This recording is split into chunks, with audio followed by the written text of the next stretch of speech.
Hi, I'm Kyle Robert Carter, and I played Bob Wallace in White Christmas. Hi, I'm Michael Stiggers, and I play Bob Wallace in White Christmas. Hi, I'm Billy Harrigan Ty, and I played Bob Wallace in White Christmas. We all played Bob Wallace in White Christmas.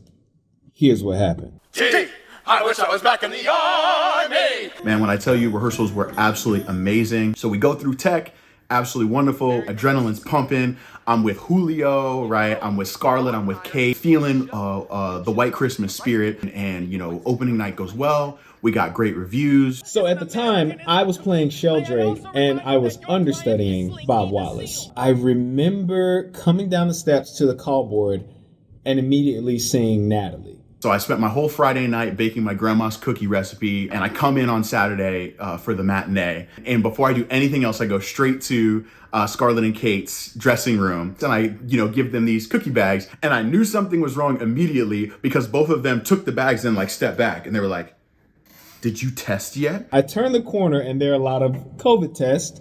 And I'm like, oh man, she's in the building. Covisha is here. So I drop all my stuff off and I go and take the test, and wouldn't you know it?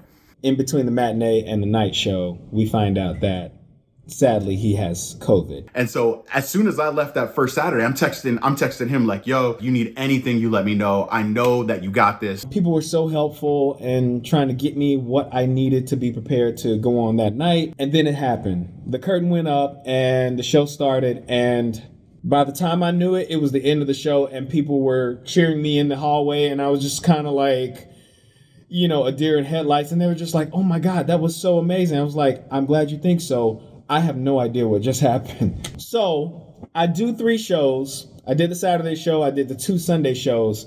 After the 2 Sunday shows, I'm feeling great. I'm like, I'm going to come back and I'm going to kill this. But then the next day, Stiggers texts me, "I got COVID." I was like, "No, what?" So my experience with this production of White Christmas actually starts out not as an actor. I was hired to be the production's photographer for the archival photos. But I had no idea that I would eventually be on the stage and playing the leading role of Bob Wallace. I received a call from Natalie. I have a very, very big ask. Do you think that in a day and a half, you would be comfortable playing Bob Wallace? The alternative was we close the show. I mean, there were like 5 or 6 people that had to step down because they got COVID as well. But then there were like 5 or 6 dancers waiting in the wings within a couple of hours. They learned the show within a couple of hours. To basically middle of the day have to shove a new human being onto the stage, and not just one, but multiple new human beings on the stage. It's such a Herculean task. And I love the show, and I'm great friends with Kyle, and I've worked with him as a fellow actor, and think the absolute world of him. He's an insane talent. And so when somebody told me Billy was stepping, I was like, "Oh, this is easy money. Billy's about to crush this." So I did a full day of rehearsal with the one and only Nick Walker-Jones. Our grandest idea was to basically look for any moment that Bob was near a piece of furniture or a piece of architecture, and to put lines, put lyrics, put cheat sheets anywhere on the set that we could find. I had literally on the inside of my hat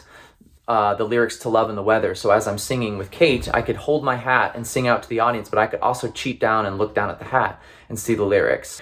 But it all miraculously happened. To have to go from, I literally wasn't even thinking about doing the show or a show or even having had a single rehearsal, to having to be thrown in on a day and a half. So y'all don't understand.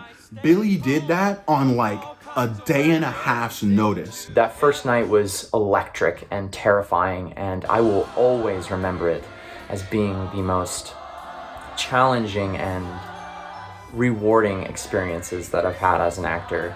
And ultimately, it was a Christmas miracle. As always, I'm thankful to be a performer that gets to perform at City Springs. I'm happy that you all come to see the shows. Without y'all, we don't do all this crazy stuff that we do and have the fun stories to tell at the end of the day. The way they were able to pick up the show and just keep going is a testament to our community, and a testament to theater that the show must go on. Ultimately, it made me more grateful for the incredible community of actors that do work at City Springs Theater Company. I will never forget that Christmas, and I will never forget that production, and I will forever be grateful for the opportunity to be a part of it.